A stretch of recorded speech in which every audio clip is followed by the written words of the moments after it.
Good afternoon, everyone. It's great to be with you this afternoon.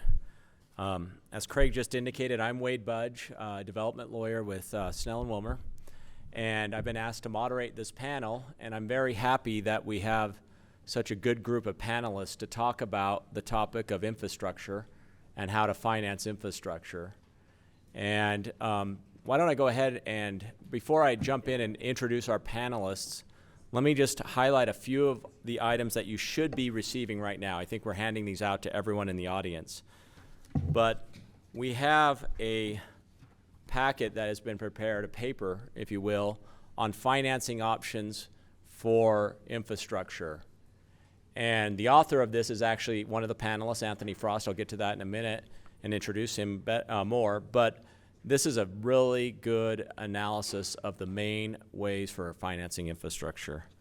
In addition, the Land Use Institute here has prepared a front and back one-page summary, and these materials are available online. So if you are online, or if you forget your materials today and you want to recall how you can find them, go to the Utah Land Use Institute's website. And if you go to workshops, you can be connected to these materials. But what I think is really remarkable about this table that's been prepared is that they've identified 27 different sources of funds for infrastructure. Everything from impact fees to PIDs to TIF to taxes and other fees of a variety of sorts. So that's a good resource for this group. And then finally, I did want to identify that we've handed out a sheet that the state is preparing, the Governor's Office of Planning and Budget, identifying a number of the state funding initiatives that are available for infrastructure items. So when you're looking for solutions and options and information on these topics, these are going to be great resources.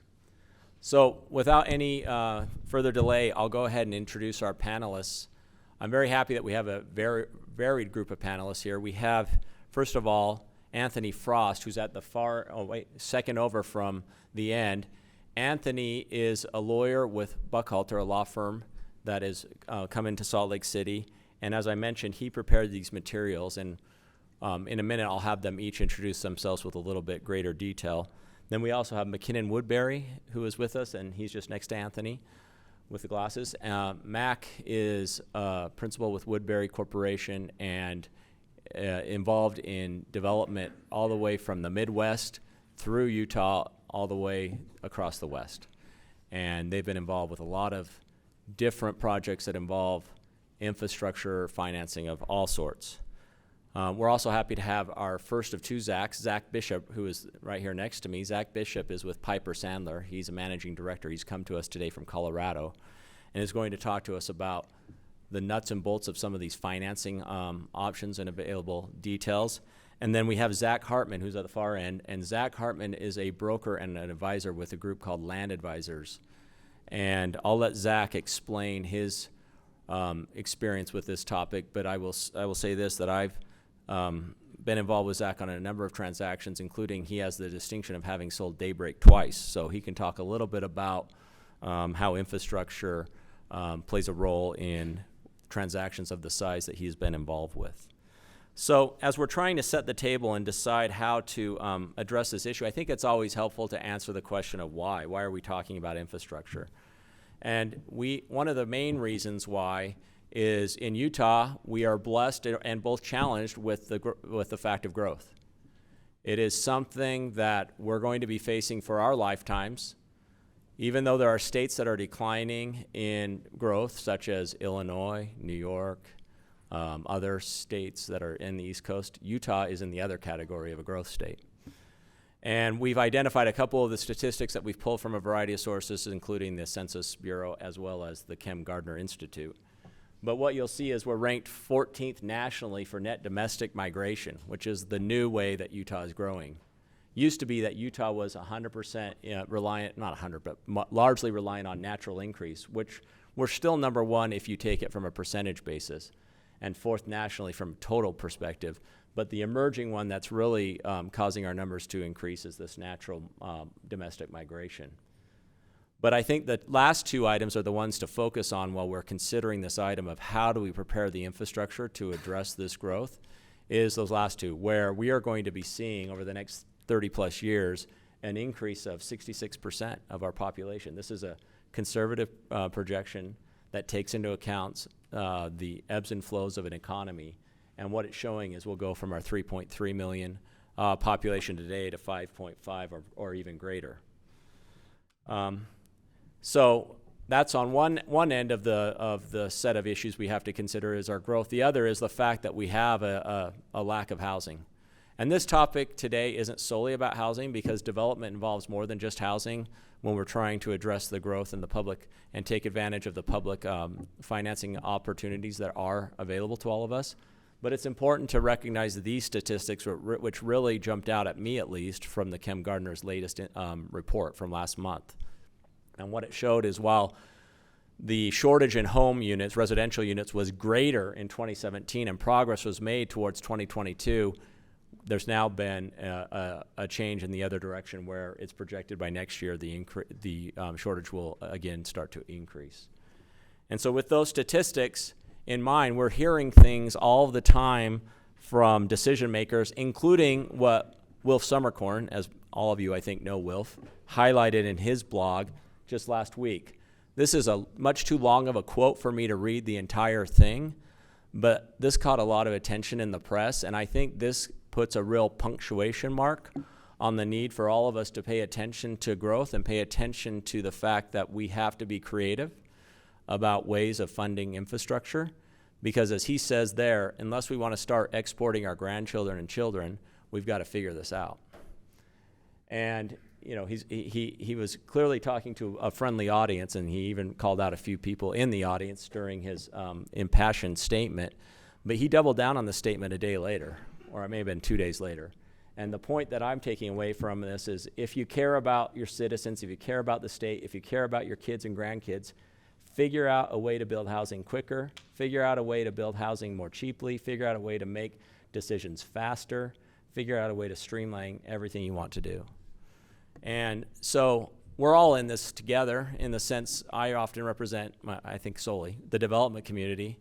But there are folks here from the municipal side, and there are folks here who bring the expertise that these panelists bring from the finance side and development side. And I think our task is to figure out how to make it work for all of us together. So with that introduction, I'm going to ask Anthony.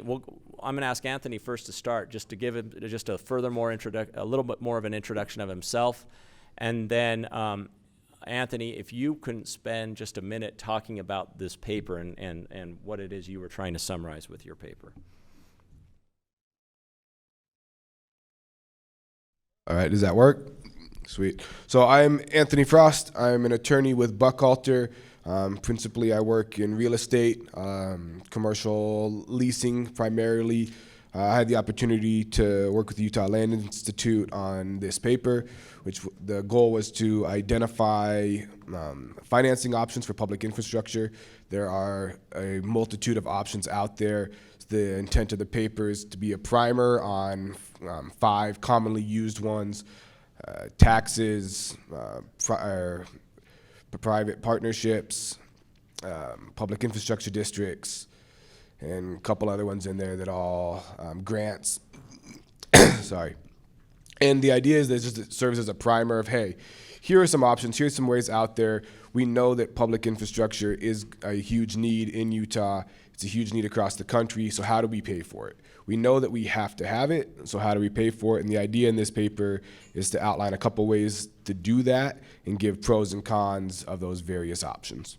So Anthony, as I read your paper, there was a section devoted to PIDs, which is a recently new item. I've got a couple of bullets here on the screen about that. Can you just walk us through a little bit about that part of your paper and orient our group to that topic of PIDs? Yeah, definitely. So, like you said, it is a recently new idea to Utah. It's been around in a couple other of our neighboring states: Colorado, Nevada, Arizona, New Mexico, just to name a few. Started in Utah in 2019, passed by the Senate Bill 228, and it essentially allowed cities, counties, and state development entities to create these public infrastructure districts, or PIDs, which then can issue debt for infrastructure.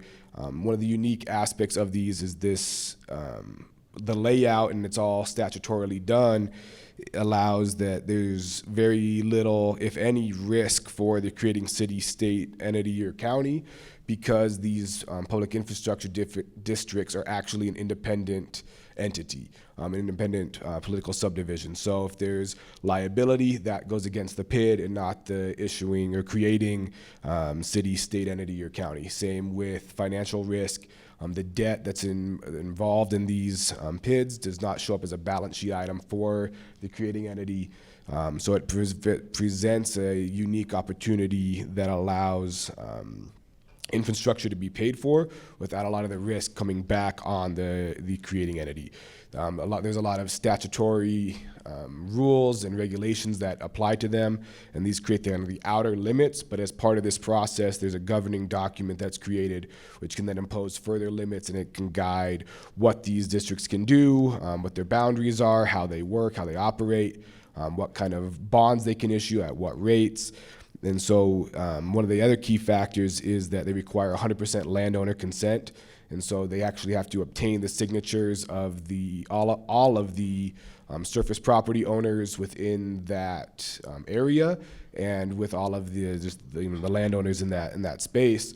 And so this can't be forced upon anybody. It's not something that can be like, hey, developer came in, I'm doing this. No, you actually have to have the consent, and then therefore the benefits continue with that. Thanks, Anthony. That's perfect. I'd like to ask Zach the same question. Zach, first of all, before you answer my question, maybe just tell us a little bit about yourself, what your team does, your involvement with finance and public infrastructure, and then I'll pose a question. Okay, great. No, thanks, Wade. Really appreciate the opportunity to be here with you today. Benj Becker and I have a team of bankers that do nothing but special district finance nationally in Utah, Colorado, Texas, a few other states. And so we are all about building public infrastructure so that growth continues to be a positive thing, not a negative thing. We see a fair amount of backlash against this in some communities, like the one I live in Colorado, where traffic is a concern, crowding on the ski slopes is a concern, and so we're building the public infrastructure that makes housing more attainable and solves some of the regional infrastructure challenges that we have. Okay, great.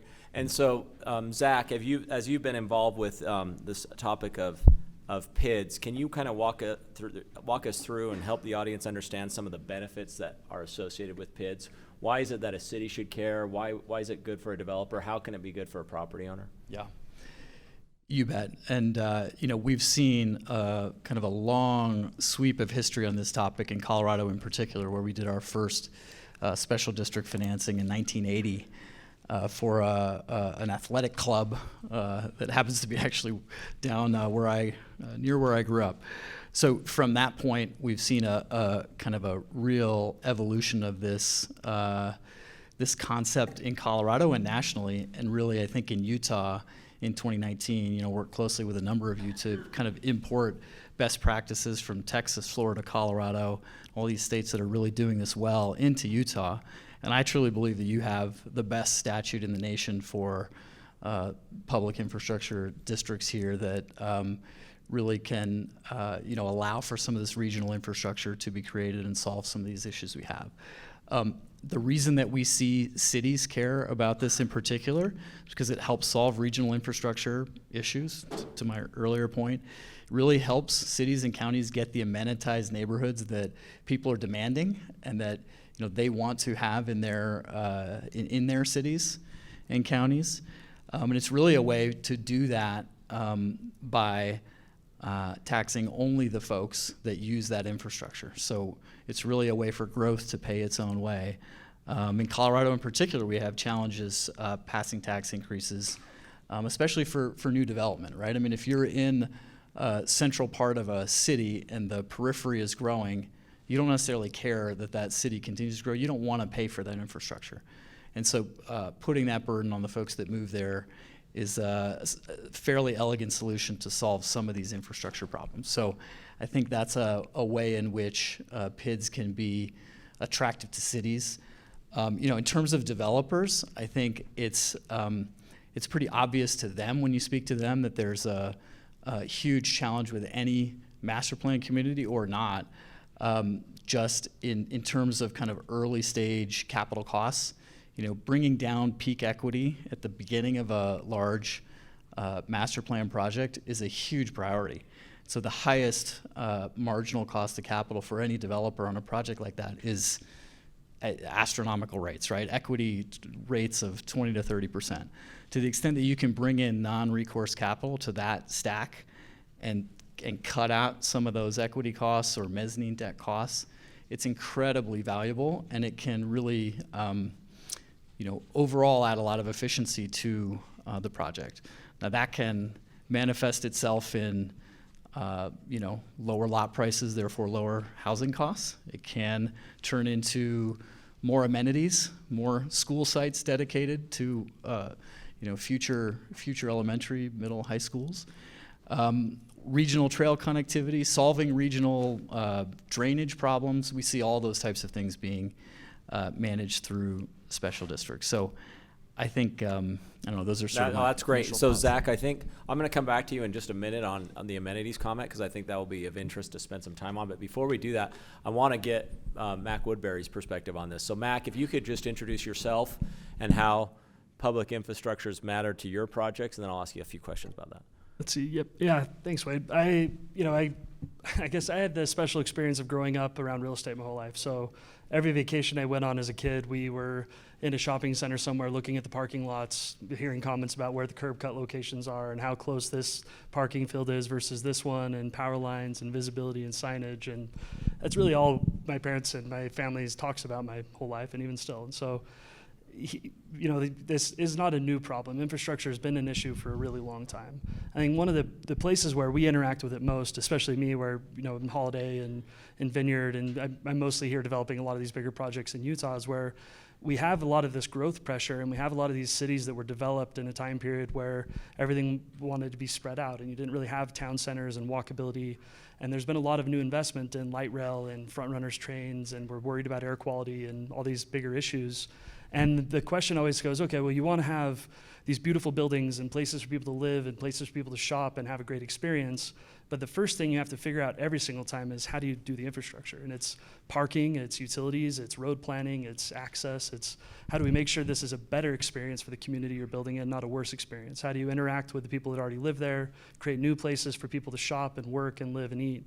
And so it really does become just it's a math problem in a lot of ways. If we want to add density and do it in a smart way, you either build something that's very profitable first, so housing, which generally communities don't love, and that's kind of been the formula in the past. Well, if you want these special things for the community, we'd have to build a lot of housing first, and then you can have something. Or you create tax increment financing deals, you do PIDs, you do all these different things to say, okay, well, let's create a vehicle to fund that public infrastructure first or along the way.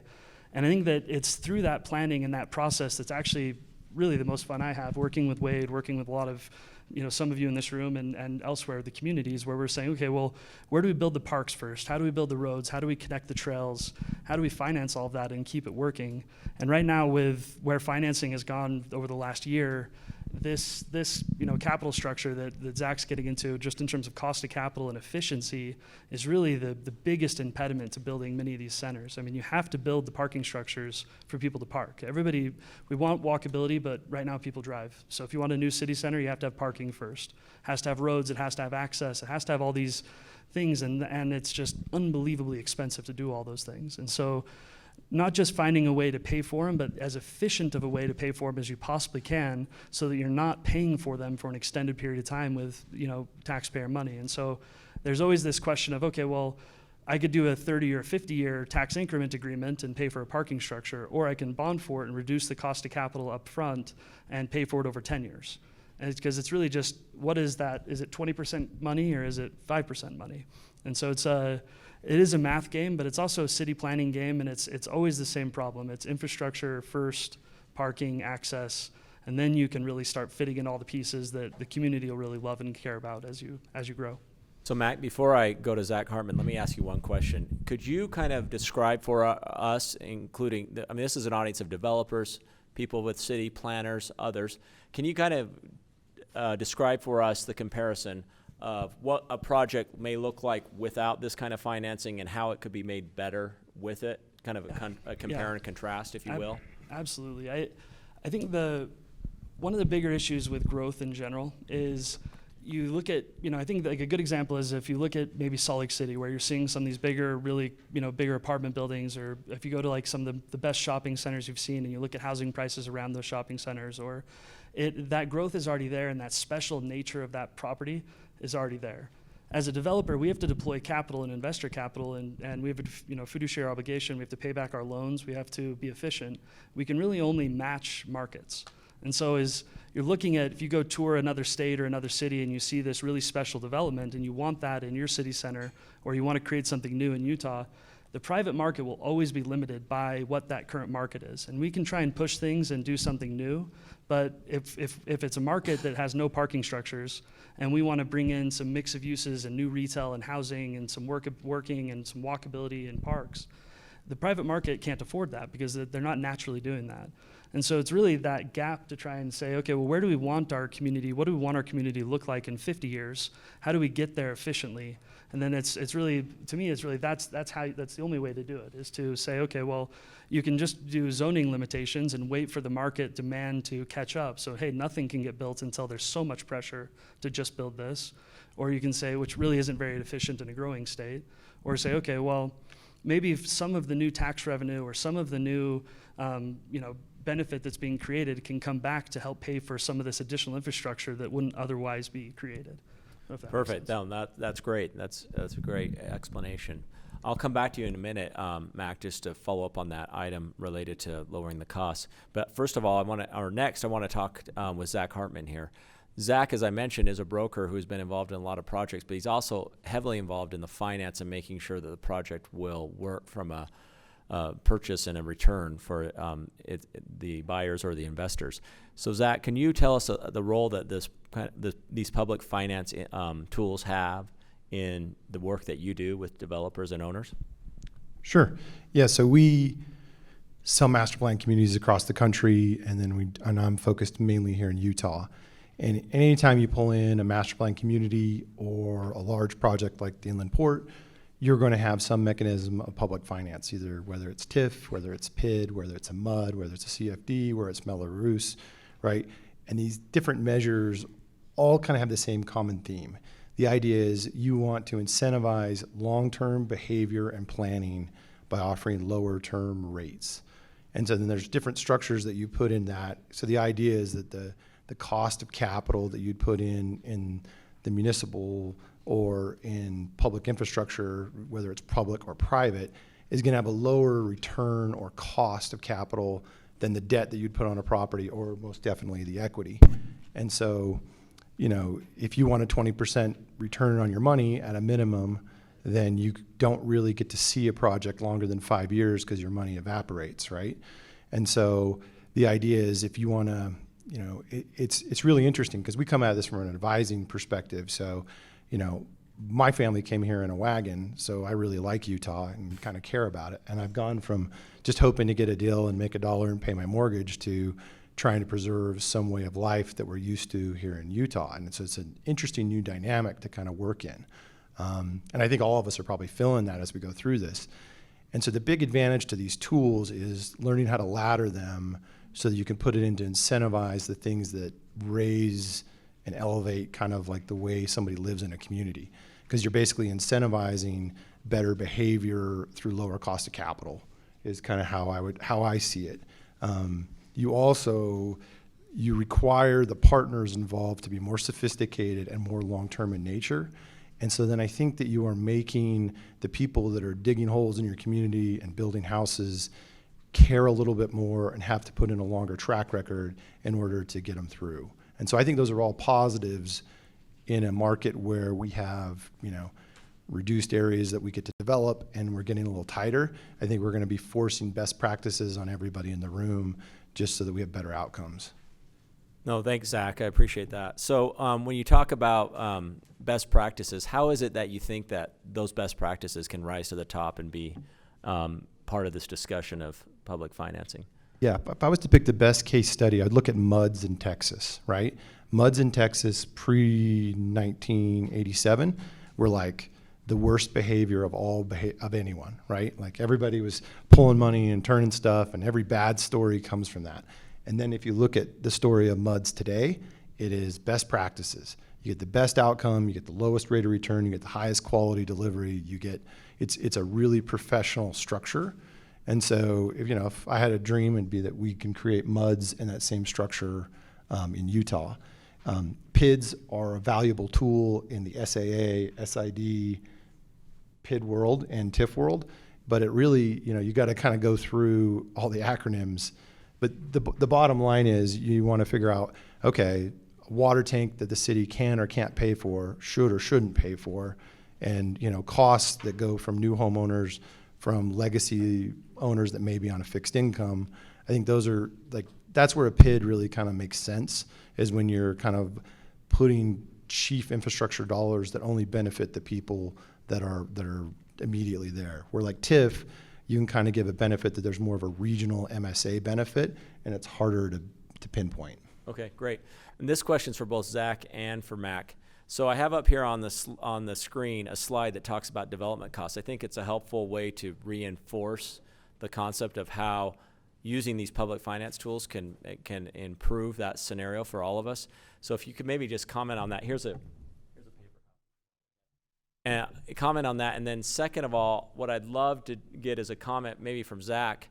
Can you tell us about some of the pushback items, some of those things where concerns have arisen and things that we need to be thinking about as we're looking at in particular, these district bonds and PID bonds?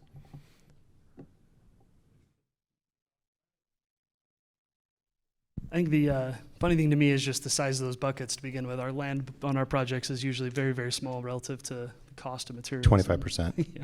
Well, commercial projects, you wind up having, way less than that. But it's, I think that when we're talking about, how to really lower the cost of capital with public financing and these types of deals, it's really just, it's can you even get financing to do these? You go from that requirement of cash equity to being able to use a lender.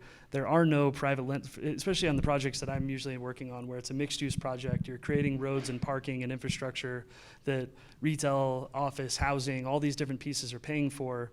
If I need to get a loan on that parking structure that's shared by all these uses, creating some type of financeable situation that actually pays for that parking structure in a shared way, it's almost impossible, especially in today's market.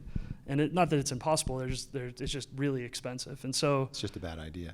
yeah, and so by being able to form a PID especially and have that come in a very efficient way, the cost differential is enormous. I mean, 500-600 basis points of difference between publicly sourced financing through a PID to build a shared parking structure versus kind of the private market right now. It obviously changes on product type and all those things, but and I think that gets back to the uses, if you will, of these PID funds. And I think sometimes there's a misconception of how those can be used. And maybe that's a better question for you to first touch on, Zach, is, how is it that these funds that you're going to the bond market with are typically used? And why is it that cities and others get involved and support these bonds? What are those uses? Okay, sure. So, first of all, the proceeds of local government financing, whether it's a PID or otherwise, can only be used for public infrastructure, right? Owned by a government, open to the public. There are other kind of criterias within the PID statute. So these are never paying for private development costs. I think that's one fundamental thing that critics miss across the board, whether Colorado, Texas, or Utah. Practically speaking, these are paying for roads, whether they're regional in nature or internal, parks, open spaces, sewer connections, water connections, detention, stormwater drainage, those types of things are really typical.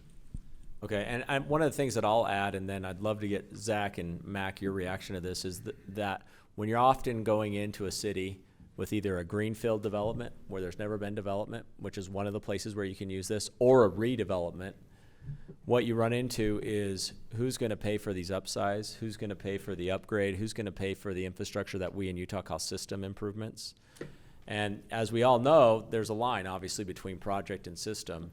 But how is it that these funds, these PID funds, can help further that discussion and make it so we all come to the same conclusion? Zach, you want to start? So like if a landowner hires us to go sell a property and they have this giant upsized chart, there's a chance that the land has zero value, right, or negative on a mathematical perspective. So if you have a infill property or a piece of blight that you want to repurpose or change, or greenfill that basically the land is more like a cul-de-sac where the infrastructure just goes one way and nobody else benefits, instead of deadlocking that land or maintaining the blight, you can add a PID and equivalent, and that basically changes your equity discount rate of 20 to 30%. Maybe it drops it to 6 or 9, and it creates a different time horizon as you get community buy-off and as you work through the process and know what the deal looks like. And it's not about saving the landowner. That's not probably what this room cares about. My gut is that it wouldn't be possible at all, even if the landowner got zero. And so the mindset of who pays for what probably needs to be more in the aggregate of what is the community benefit overall. And if it's a direct residential play and it's specific just to that project, then it might just be that the residential development happens. There's an increase on the property tax, but it gets built, and that people get to buy houses there, and it's their choice to buy there. And so you create more inventory, which helps some of the other problems on our list. Yeah. Mac? See, yeah, I think the important piece to note on these things is, at least I've never been a part of one of these where a PID was created in a vacuum. There's generally a development agreement. There's other agreements in place that are really cementing that partnership between who's developing the master plan community or those that are in that development side and the city, and what that all has to look like. And so I think that in Utah especially, I think we do have we have amazing programs to create incentives towards these things, but and recently been working more with districts and trying to help kind of make efficiency, but better use of those programs. But really it's, like at MIDA, for instance, when we first started working with them at Hill Air Force Base, that whole program there was really just around how do we work together to create the best result? We have a master plan we want to create here. How do we create the most efficient partnership between us to get the result we have? And so we know as we build office buildings, we build the Boeing campus, we built the Northrop Grumman campus, we continue to build all these office buildings, they're all paying property taxes. MIDA has to have a certain amount of revenue to cover their basis, then we could use additional revenue to bond or do other things, but let's be as efficient as we possibly can with that tax revenue so that we're not just throwing out really long time frame TIF tables or things like that and just kind of guessing or giving it to the developer and saying, okay, well, we'll give you all this TIF, now we expect you to just perform.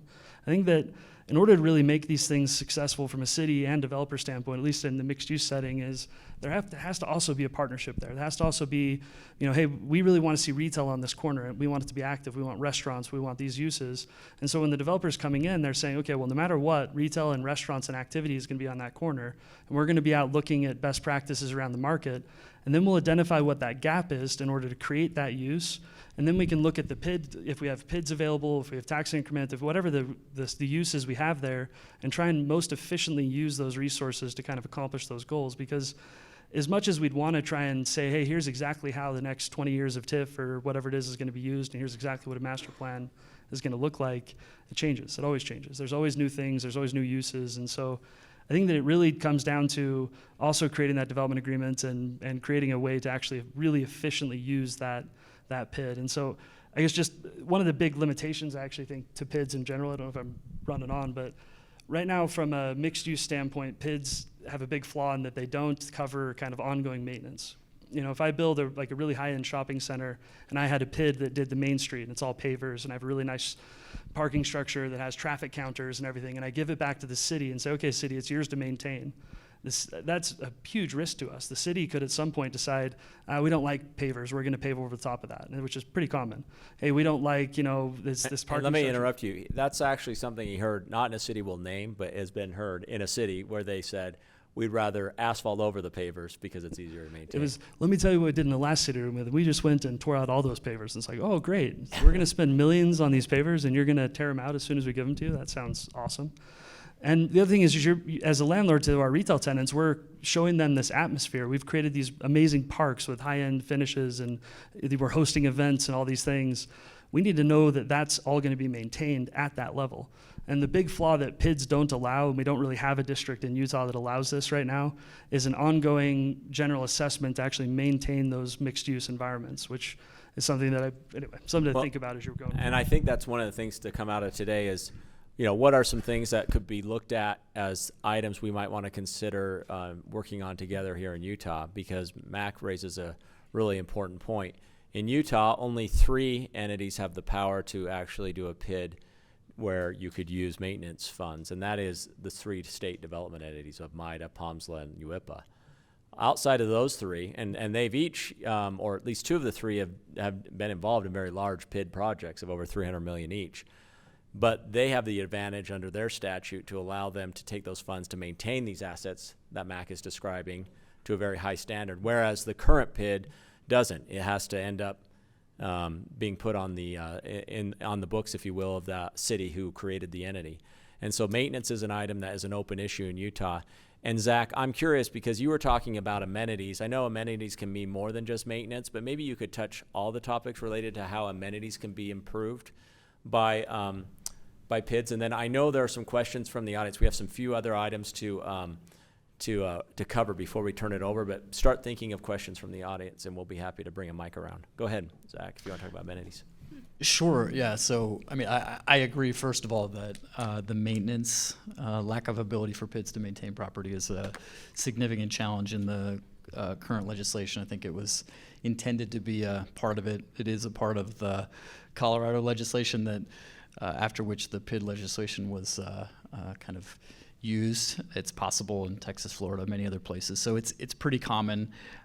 It's obvious that you might want somebody other than the city or the county to maintain a small detention pond in a neighborhood or a commercial development, and you might not want the property owners association doing that for some reason. And so there are a number of things like that where you have little pocket parks that maybe ought to be maintained locally rather than citywide, and especially to maintain the character of a project that is special and unique in that area, and maybe not the same standard that is there in the city or the county. So we see a lot of different amenities. Regional trail connectivity is a big one in Colorado that we see. There are all manner of things that cities and counties request, which are all fantastic things, but they cost a lot of money. And so we see large parks. We'll see 30, 40 acre parks in the middle of new mixed-use master plan communities. See quite a bit of just open space dedication with some of those trails around it. And so, those are the things that we commonly see. And that's great. And Zach, I've heard from people who I work with outside of Utah that a lot of times there is an efficiency that's achieved even for some more modest assets in neighborhoods where in lieu of an HOA you would have a PID or some sort of district maintain those. Could you just talk to us a little bit about that? Absolutely. I think HOAs are, can be a super useful tool for sure. I think in some instances we see small local governments like PIDs fill a vacuum there where the cost of collection is just much lower through a local government. Collecting fees from a privately imposed fee through an HOA or a property owners association can just be very expensive and time consuming. So if you can collect that through your tax bill, either on an ad valorem basis or just on a per unit basis, those types of things can be highly efficient. How about in a commercial context? Mag, go ahead. I was just going to add, I think one of the biggest, huge differences between being able to, similar to what we're doing in Colorado or Kansas or Nebraska, some of these other states where you're able to create some of these variable assessment districts. If we go and build, say, a $100 million park with children's play areas and pop jets and all these things, and it starts falling apart, we may not actually use any of that levy for the first 10 years. It might be zero. But when we all of a sudden say, hey, we need to go and redo the children's play area or fix the pop jets or do something bigger in the park, it's really for that commercial district. Those retail tenants are paying for it, the people that live there and everything there. And so in that district, we can then say, okay, well, we'll levy an additional 2 basis points or something, or it's not basis points, mill levies. 2 basis points would be high. But I can then go and finance that to actually pay for the improvements. And an HOA, whoever actually is the parties of the HOA, they have to go and come up with cash up front to do those improvements. And so if you think about it if you're a part of an HOA board, just to kind of make it simply, if you all of a sudden, hey, we want to redo the pool at your clubhouse, it's 30 grand a person that lives in the community, everybody's going to say no. The pool's going to just continue to wear out and become worse and worse. Oh, it's going to be an additional $30 a year on your tax bill. Yeah, we can do that and then pay for the financing at a pretty low rate because it's a bond, and then pay to improve the pool. And then yes, there's a period of time where there may be a levy that we try to burn off, but it's a tool that, especially in those big mixed-use settings where you're creating these really, and I know I use the swimming pool as probably too simple of an example, but when you're creating these really big, expensive assets, coming up with an additional $30-40 million at certain points in the future to redo a children's play area, redo an ice skating rink, fix a pond that may be leaking, or all these different things that are very, very expensive are wildly difficult to assess through an HOA. And so it winds up being something that either goes back to the city to figure out how they're going to try and help you solve it, or just remains broken. Zach, so as you're looking at these types of projects and trying to make sure that they're going to be able to be acceptable to the city and work with the residents, what are the things that you think this group needs to think about, and how public finance can help with those projects that you're trying to start? I know I didn't offer this at the beginning, but Zach was involved with assembling the land that then became the inland port, but then he's also been involved with multifamily and also master plan communities. Yes, so I mean, we can go through and point out the bad case scenarios in Utah, right? And I think there's a common theme when you find mistakes. Typically, the incentive for good behavior leaves, right? Well, Woodbury's don't really sell anything. You're around for generations. They're probably going to be there to pick up the phone to fix some pavers, right? It's a good bet. Where other people, it's more pigeon development, kind of come in, shit on it, leave, right? It's probably a different way to say it. And it was broken the last session, so you're okay. But got it. Just keep it down. So I think part of this is you're trying to find aligned structures that incentivize good behavior and best practices, right? And you can go through. Wade and I worked on one of the only SID defaults in the state, which is the Jordan Hill Special Service District default. We represented the bondholders, and there were a lot of lessons learned there. We sold properties that got foreclosed on, and borrowers retained TIF rights, things like that. You can kind of think, and they're pretty obvious things once you've been through a few of these, where you can go through and you can clean them up pretty good in order, so as you're preparing to put these together, that you keep incentives aligned and keep the quality up and the long-term focus, within the group of everybody that's involved. Okay, perfect. Before we go to questions from the audience, I do want to just highlight a couple of details that I think are important. A lot of times as you're going around the state, there's a little bit of confusion as to what is the source of money for a PID. And so I like this slide that's up on the screen, because what this slide shows is that there are multiple ways that you can finance a PID, or it could be the revenue source to support a PID. There are those that are items that are in addition to the typical tax. I'll just call it typical tax as the phrase. And those would be like the mill levy. That would be a extra tax placed on the property for the period of time at issue. The other would be like TIF, which is shown here as one of the items. I guess we don't have TIF on. Oh no, it's property tax increment. So property tax increment, which is there's been a tax increment or deal struck, typically with 3 or more taxing entities, and then that increment that's created by growth, a part of that is shared and then goes into the district to support that infrastructure. But Zach Bishop, as you're dealing with these issues and trying to explain how this doesn't take away options from a city, what are the things that we need to be thinking about relative to the sources of revenues, and kind of what are the best practices that a city needs to be thinking about employing if they want to use a PID? Sure. I mean, I think, to kind of Mac's point, I think this is all a holistic sort of approach, right, that the best cities take, where they, to the extent they want to fund things that are not going to be funded otherwise, economically speaking, they're laying that out. They're having conversations with developers about what they want, and kind of having realistic conversations about the cost of those things and how they're going to fund them. There are a lot of different ways to fund them, to your point, and so it's just a conversation that we see happen in many, many cases now where you've just got an additional tool, I think, here in Utah now that you hadn't had prior to a couple years ago that can be pretty powerful in that regard. Okay, perfect. Thanks, Zach. So, Mac, as you're looking at these various options, let's spend a moment on mill levy, and then we'll take some questions. So, explain to the group how, if you're doing a mixed-use project, how having different mill levies might come into play in making a better project.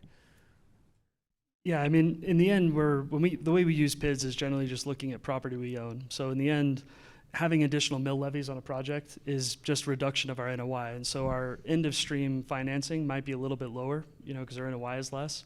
But that financing that we're paying through with that mill levy is just much more efficient. So when you actually line up capital stacks, which Wade actually did on a previous slide, it actually is much, much more efficient access to capital markets and just making, cost of capital lower. And I know it's something you hear a lot, cost of capital lower, efficiency, those types of things. And I think it's a piece of this that, like, for instance, it blows my mind that in Utah, you have school districts and cities and all the taxing authorities give up enormous shares of their tax revenue. And then the state has agendas where they're creating infrastructure and they're doing there, but there's never like an understanding of, hey, really what we're trying to do is to also do a credit enhancement. Like, we can share a lot of tax revenue, but without PIDs or without ways to actually credit enhance and make access to that capital more efficient, you have to give up way, way, way more tax revenue over a longer period of time to accomplish the exact same benefit. And so the enormous benefit that PIDs create is that up front, right at the beginning, I can create a structure that's bondable and I have access to a much, much cheaper cost of capital loan for upfront infrastructure, which is great. And one of the things I continue to kind of harp on with state and kind of as we work on some of these bigger agreements is like, hey, if we're building a project that matches the state agenda, if we're doing affordable housing, we're building next to transit stations, we're doing these things that the state wants, maybe they could stand behind the city and just credit enhance whatever's being borrowed through a PID. Maybe they do not even a guarantee, but like a soft guarantee, which I think there are things like that where it's just saying, hey, what we're going to do if you're following this agenda is just try and help make your access to credit capital markets just a little bit more efficient. That revenue stream's already been created, and and now we're trying to figure out how to create the most use out of that revenue stream.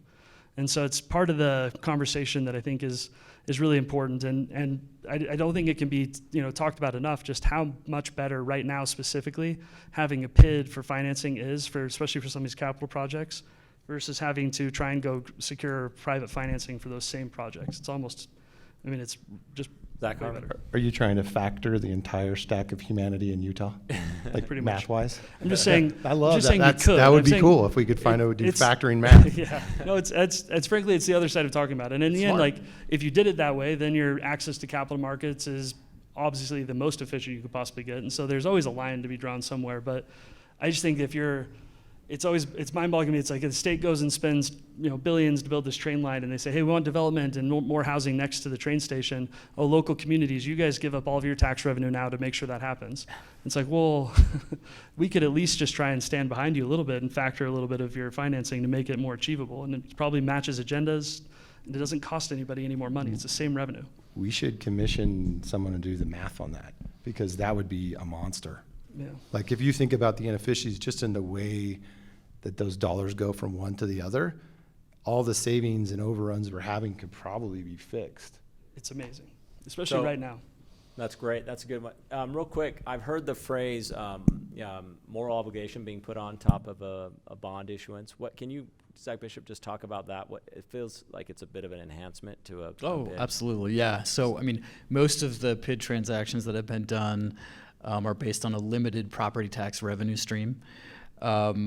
So based on future development from a property, which you can imagine is a fairly risky endeavor. It's just the same risk that your other private debt or equity are taking on that project. And so although you've got the benefit of the tax exemption on the interest rate, so interest that investors earn is exempt from federal and state income tax that they have Utah state income tax.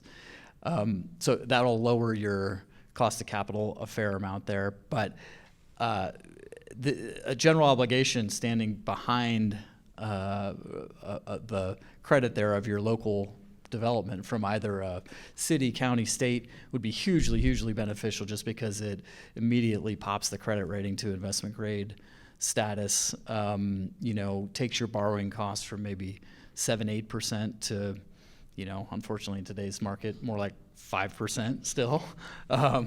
But there could be a significant benefit there, absolutely. Well, good. Well, we've had a lot of best practices described here today and some things for us to consider that might be good to adopt in Utah. I know we have some questions, though, so let's go first. I think Mayor Silvestrini had a question.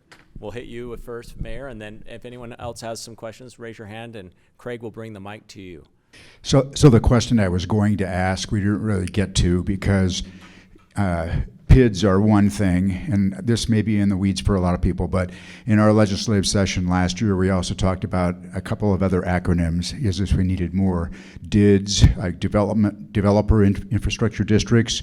So my question really related to those, because that's a vehicle that, if it were implemented in the state, would allow a developer essentially to use a sovereign power of the municipality to go into the market and get a lower tax rate on a tax-exempt bond.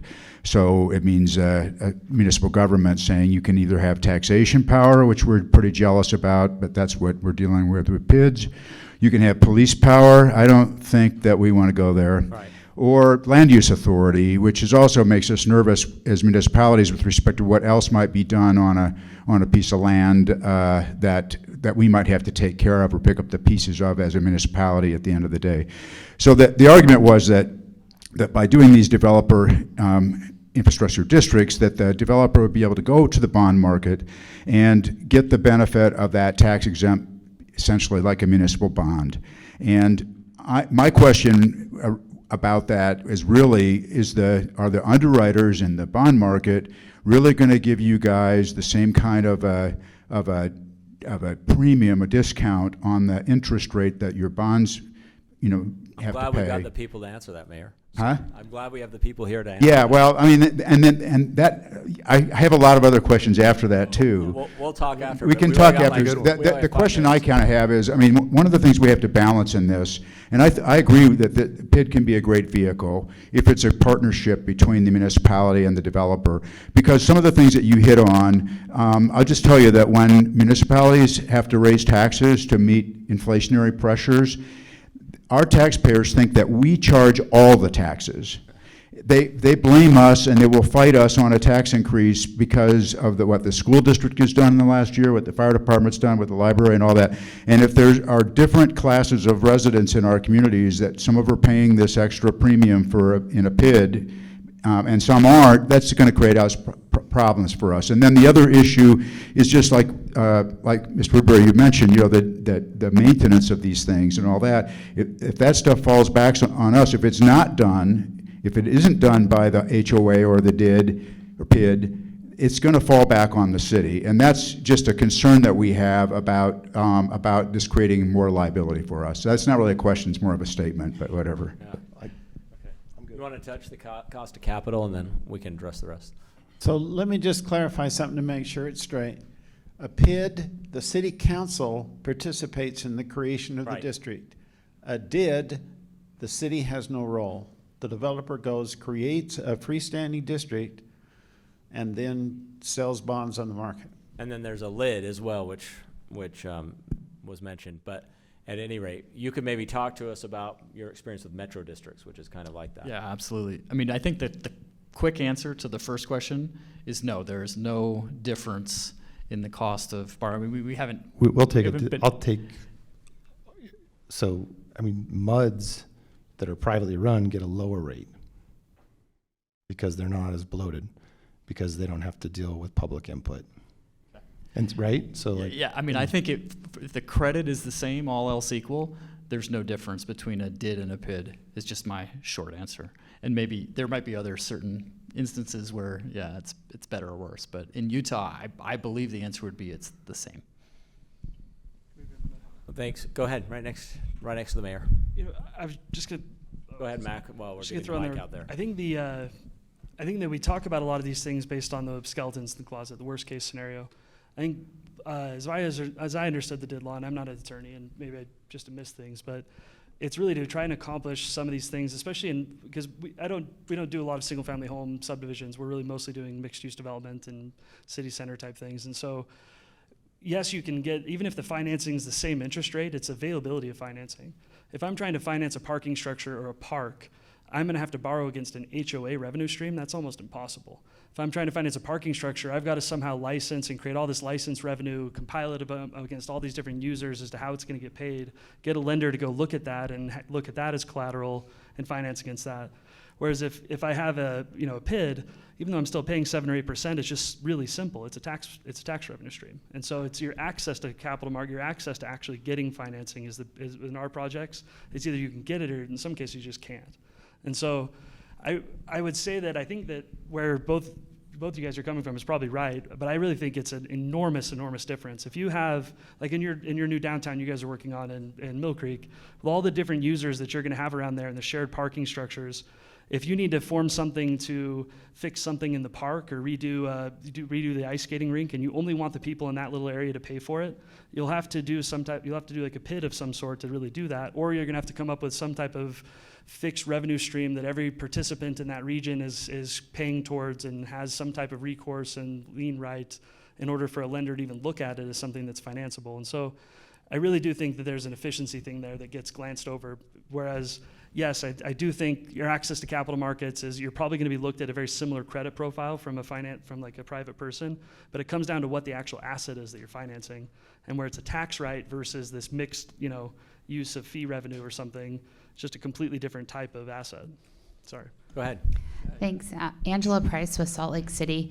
Can you give some examples of some best practices of doing a PID in, say, downtown Salt Lake on an infill project where there may be 1 or 2 parcel owners that are part of the PID, but you're tying into, let's say, aging or at capacity sewer infrastructure where we have multiple other parcel owners downstream. We've been looking at a lot of examples in Colorado and other states, and a lot of the special district policies that we've been looking at have been really focused on greenfield development, and so we're curious if you have some examples and best practices for high density infill projects. You want to take that first, Mac? And then I have something to add.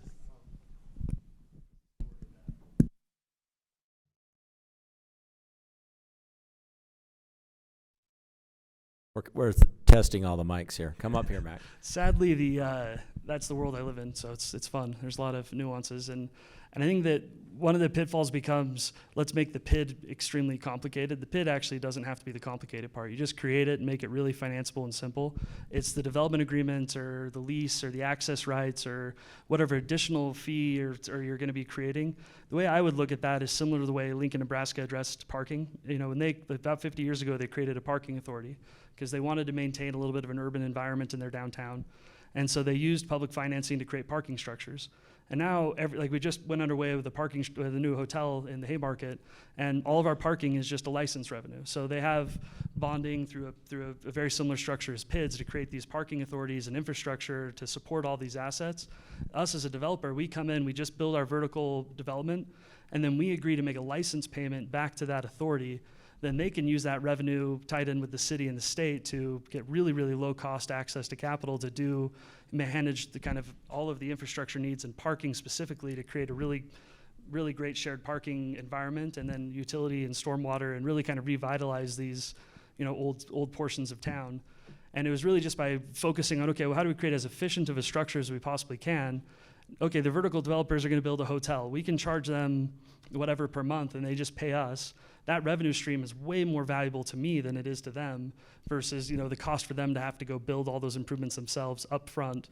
They just have to pay that additional license fee essentially. And so, for instance, that hotel, we pay, per room night, we have to pay a certain amount of license revenue for usage of those parking structures and everything else. But from our pro forma standpoint, our new money that's going in is just building the vertical portion of a hotel. We don't build any parking. We're not doing any street improvements. We're not doing any curb gutter improvements. That's all handled by these authorities.